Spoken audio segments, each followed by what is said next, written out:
الحمد لله رب العالمين، والصلاة والسلام على رسوله الكريم وعلى آله وأصحابه أجمعين وعلى من تبعهم بإحسان إلى يوم الدين. أما بعد، أعوذ بالله السميع العليم من الشيطان الرجيم. بسم الله الرحمن الرحيم.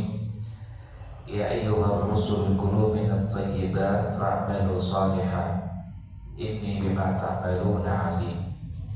وإن هذه أمتكم أمة واحدة وأنا ربكم فاتقون.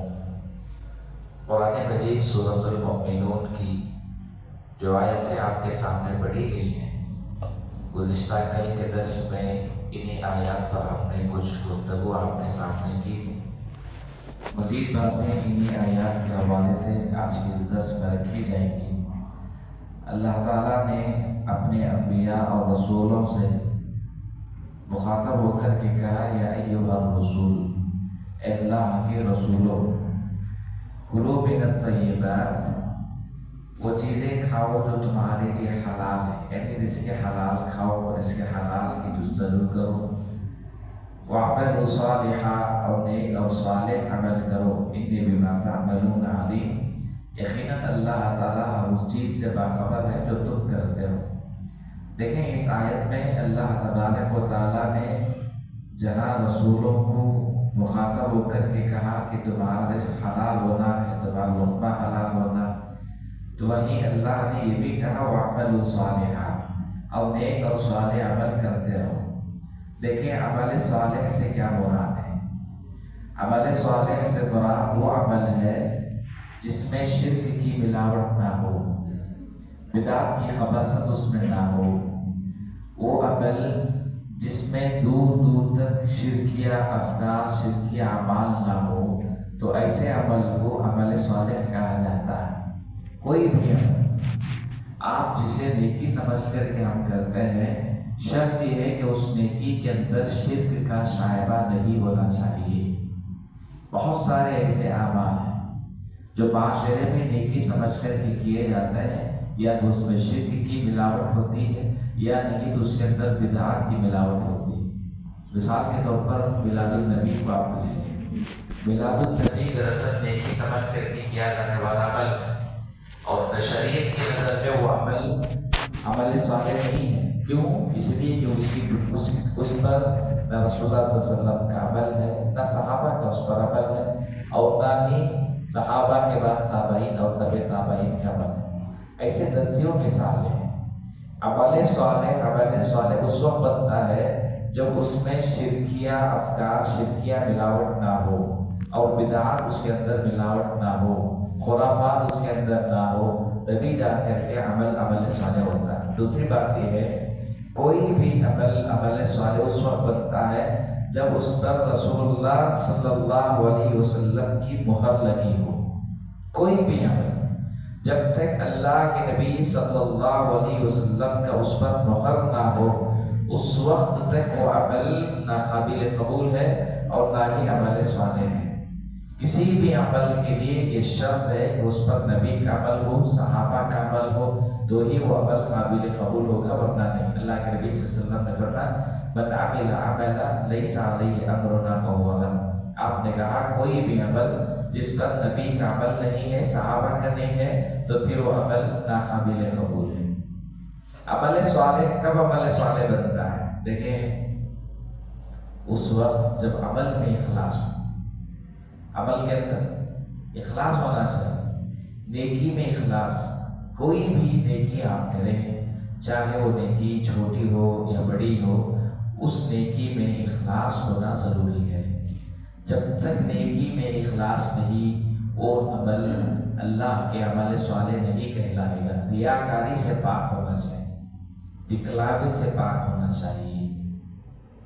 عموماً اس وقت معاشرے میں اخلاص کی کمی نظر آتی ہے. ہمارے دلوں میں اخلاص کی بڑی کمی نظر آتی ہے. ہمارے اعمال میں، ہماری نیکیوں میں اخلاص کی کمی ہے. اخلاص شرط ہے. یاد رکھیں، کسی بھی عمل کی قبولیت کے لیے اخلاص شرط ہے. جب تک آپ اللہ کی رضا آپ کا اگر مقصد نہیں ہے تو آپ کتنی بھی بڑی نیکی آپ کر لیں اللہ کے یہاں قابل قبول نہیں ہوگا۔ اسی لیے اللہ کے نبی صلی اللہ علیہ وسلم فرماتے ہیں انما الاعمال بالنیات، عمل کا دار و مدار نیتوں پر ہے، اور انسان کے لیے وہی ہے جس کی وہ نیت کرتا ہے۔ آپ جیسی نیت کریں گے اسی کے مطابق آپ اجر پائیں۔ ایک آدمی نماز پڑھ رہا ہے، مقصد لوگوں کو دکھانا ہے تو پھر اس کی نماز کا کوئی فائدہ نہیں۔ ایک آدمی حج کے لیے جا رہا ہے، مقصد یہ ہے کہ لوگوں کو دکھانا ہے، لوگ کہیں کہ وہ حاجی ہے۔ جی بعض لوگ ہے نا محض اس ٹائٹل کے لیے حج کو جاتے ہیں تاکہ لوگ اس کو حاجی بولیں۔ صرف دنیاوی شہرت کی خاطر انسان اس ٹائٹل کے خاطر کہ لوگ اسے حاجی کہیں، یہ شہرت حاصل کرنے انسان لاکھوں روپیے اپنا حلال پیسہ لگا کر کے وہ حج کے لیے جاتا ہے اور بے ہاتھ خالی ہاتھ آتا ہے، نہ کوئی اجر و ثواب لے کر آتا ہے اور نہ اللہ کی رضا۔ جبکہ حج ایک ایسی عظیم عبادت ہے، اللہ کے نبی صلی اللہ علیہ وسلم نے فرمایا اگر کوئی آدمی ایسا حج کرے جو رسول اللہ کی سنت کے مطابق ہو اور واپس اگر وہ لوٹتا ہے، واپس جب وہ لوٹتا ہے گویا کہ وہ ایسے آئے گا گناہوں سے پاک ہو کر کے ابھی وہ ماں کے پیٹ سے جنم لیا ہے، اس طرح اللہ اس کی گناہوں کو دھو ڈالے۔ اور اس عظیم عبادت میں بھی آپ دیکھیں کہیں نہ کہیں ریاکاری اور کا خدشہ ہے اور انسان شہرت کے پیچھے پڑا ہے۔ حج جیسی عظیم عبادت میں بھی انسان خالی ہاتھ واپس آتا ہے، کیوں؟ اس لیے کہ انسان کے اندر اخلاص نہیں، وہ چاہتا ہے کہ اس کو شہرت ملے۔ بہت سارے لوگ آج کل عمرے کو فیشن بنا لیں، عمرہ کو ایک فیشن بن گیا ہے۔ جی نیکیوں میں دیکھیں حد سے تجاوز کرنا، نیکیوں میں حد سے تجاوز کرنا، عمرہ بہت اچھی بات ہے، بار بار کرنے کی شریعت نے تعلیم دی۔ اللہ کے نبی نے یہاں تک کہا اگر کوئی آدمی بار بار عمرہ کرتا ہے تو اللہ تعالیٰ اس سے غریبی دور کرتے ہیں، اس سے فخر و فخر تندرستی اللہ تعالیٰ دور کرے گا۔ اللہ کے نبی نے یہاں تک کہا کہ تم بار بار عمرہ کرو، عمرے کے ذریعے سے اللہ تمہاری فقیری، تمہاری تندرستی، تمہاری غربت اللہ دور کرے گا۔ غربت کا واحد علاج عمرہ ہے، اور آج کل عمرہ خود ایک فیشن بن گیا۔ تو کہنا یہ ہے کہ عمل میں اخلاص ہونا چاہیے، نیکیوں کو چھپا کر کے کریں۔ بعض لوگ رمضان میں صدقہ دیتے ہیں، خیرات دیتے ہیں، زکوٰۃ دیتے ہیں، آپ دیکھتے ہوں گے کہ وہاں بھی دکھاوا ہے، وہاں بھی دکھاوا کرتے ہیں، صدقہ دے کر کے، زکوٰۃ دے کر کے۔ افطار کے مسئلے میں بھی ایسا ہی لوگ کھلاتے ہیں روزے داروں کو، اور وہاں بھی دیکھیں اخلاص کی کمی نظر آتی ہے لوگوں کو۔ لوگ چاہتے ہیں کھلانے والا کہ لوگ میری تعریف کریں، ہمارے کھانے کے لوگ تعریف کریں، ہمارے پکوان کے لوگ تعریف۔ دیکھیں عمل انسان کرنے کے بعد بھول جانا ہے، یہ نہیں سوچنا کہ لوگ میری تعریف کریں۔ اگر اس سوچ کے ساتھ کوئی آدمی نیکی کرتا ہے، چاہے آپ کھلا رہے ہیں، پلا رہے ہیں، صدقہ دے رہے ہیں، زکوٰۃ دے رہے ہیں، کچھ بھی کر لیں آپ کی سوچ یہ ہے کہ لوگ میری تعریف کریں، تو پھر وہ عمل ضائع ہو جائے گا۔ تو عمل میں اخلاص ہونا ہے، تبھی جا کر کہ وہ عمل صالح بنے گا۔ آپ محدثین کی تاریخ اٹھائیں، صحابہ کی تاریخ اٹھائیں، آپ صحابہ چھپ چھپ کر کے نیکیاں کرتے ہیں، جی چھپ چھپ کر کے، ان کی نیکیوں کا پتہ کسی کو نہیں چلتا۔ مدینہ میں رسول اللہ صلی اللہ علیہ وسلم کے اہل بیت میں سے ایک بہت عظیم تابعین گزرے ہیں، ان کا نام ہے زین العابدین۔ زین العابدین دراصل ان کو لقب دیا گیا، بہت نیک انسان تھے، بہت اللہ والے تھے، تو ان لوگوں نے ان کی عبادت سے متاثر ہو کر کے ان کو وہ ٹائٹل دیا کہ زین العابدین ہے، یہ اللہ کے بڑے نیک بندے ہیں۔ حسین بن علی اسد ان کا نام ہے، تو زین العابدین کے نام سے ہی مشہور ہوئے۔ آپ جانتے ہیں مدینہ میں 40 گھرانے ایسے تھے جو بیوہ عورتوں کے تھے، اور 40 گھرانوں کو جو بیوہ عورتیں تھیں یہ ہر مہینہ باقاعدہ رات کی تاریکی میں، رات کے آخری پہر میں جا کر کے ان کے گھر میں راشن پہنچا کر کے آتے تھے، اور لینے والوں کو نہیں معلوم کہ دینے والا کون ہے۔ جی اتنا چھپا کر کے اس وقت جب سارے مدینہ کے لوگ سو رہے ہیں، پورے گاؤں کے لوگ سو رہے ہیں، کہ رات میں 40 گھر کی عورتیں بیوہ عورتوں کو اپنے پیٹھ پر بوریے اٹھا کر کے راشن کے تھیلے اٹھا کر کے لے کے جاتے اور گھر گھر جا کر کے رکھتے۔ صبح جب دروازہ کھولتے تو گھر کے سامنے حسب معمول ہر مہینے کی طرح ان کے گھر کے دہلیز پر راشن لگا رہتا۔ لینے والے کو نہیں معلوم کہ دینے والا کون، اور خود دینے والے کو اتنا ہی معلوم ہے کہ بس ایک بیوہ عورت ہے، اور یہ بیوہ عورت کون ہے کسی کو نہیں، اس کو بھی نہیں معلوم دینے والے۔ آپ جانتے ہیں کب معلوم ہوا ہے؟ جب زین العابدین کا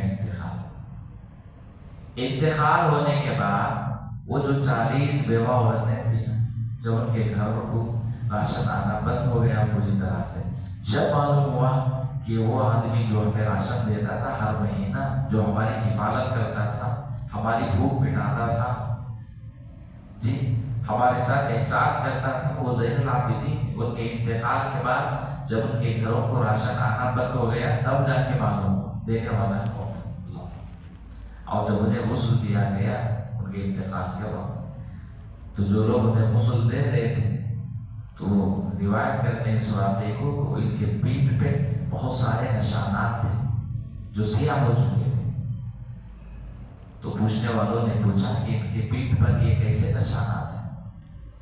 تو لوگوں نے کہا یہ وہ نشانات ہیں جو وہ 40 بیوہ عورتوں کے گھر میں لے جا کر کے راشن دیتے تھے نا ہر مہینہ، تھیلے اٹھا کر کے، تو تھیلے اٹھا کر کے ان کے پیٹھ پر وہ نشانات ہمیشہ کے لیے محفوظ ہوتے، اور جب قیامت قائم ہوگی انہی نشانیوں کے ساتھ وہ اللہ کے سامنے آئیں گے۔ اب سوچئے کتنا بڑا اجر ہے اس کے پیٹھ پر جب نشانات ہوں گے، جس نے چھپ کر کے نیکیاں کی وہ جب اللہ تعالیٰ ان نشانیوں کو دیکھے گا، سوچئے کہ اس کا بدلہ کتنا عظیم ہوگا، اللہ کیا اس کے ساتھ سلوک کرے گا، جس نے اللہ کی رضا کی خاطر چھپ کر کے رات کی تاریکی میں نیکیاں کی۔ تو نیکیاں ایسے ہی چھپا کر کے ہونا چاہیے، تو دلوں میں اخلاص ہو تبھی عمل صالح ہوتا ہے، ورنہ نہیں۔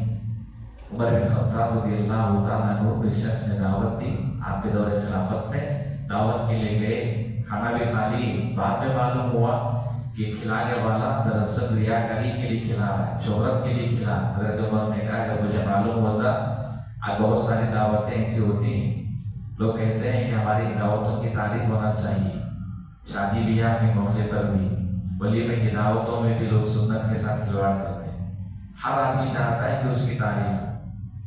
آج لوگ شہرت کے پیچھے بھاگے، تو حضرت عمر نے کہا اگر مجھے معلوم ہوتا کہ اس نے ریاکاری کے لیے کھلایا ہے تو میں اس کی دعوت میں شریک ہی نہیں ہوتا۔ تو کہنا یہ ہے عمل صالح اس وقت بنتا ہے جب اس کے اندر اخلاص ہو، ورنہ نہیں۔ تو اللہ نے کہا وَعَمَلُ صَالِحًا، نیک عمل کرو، اس حلال ہو تو عمل صالح ہوگا۔ اتنی بما تعملون علیم، اللہ ہر چیز کو جانتا ہے۔ اللہ سے دعا ہے کہ اللہ تعالیٰ ہم سب کو اخلاص پیدا کرنے کی توفیق عطا